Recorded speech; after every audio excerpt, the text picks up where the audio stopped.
Kumusta mga friends? Alam ba ninyo ang kakatwa at kahindik-hindik na kwento kung paano ninakaw ang utak at mata ni Einstein?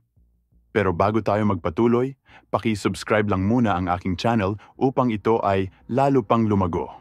Huwag ding kalimutang mag-like, comment at mag-share nitong video. Ito na ang kwento.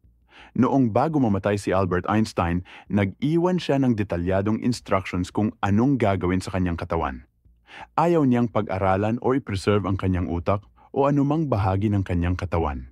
Subalit hindi ito sinunod ng pathologist na siyang namahala sa kanyang otopsya. Siya si Thomas Harvey.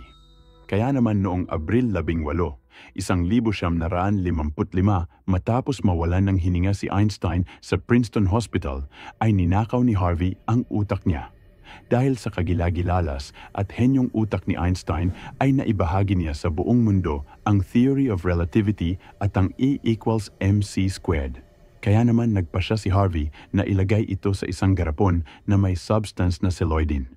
Itinago niya ito sa kanyang basement ng kalahating century. Hindi lang yan. Tinanggal din niya ang mga mata ni Einstein at ibinigay sa ophthalmologist na si Henry Abrams. Nakatago naman ito hanggang ngayon sa safety deposit box sa New York City. Kalaunan ay natanggal si Harvey sa trabaho dahil sa kanyang kahiyahiyang ginawa. Samantala, naging bahagi naman ng legacy ni Einstein ang pangyayaring ito. Kahit papaano ay nakakabighani naman ang kakatwang pangyayaring ito sa buhay ng isa sa mga pinakadakilang nilalang sa buong kasaysayan.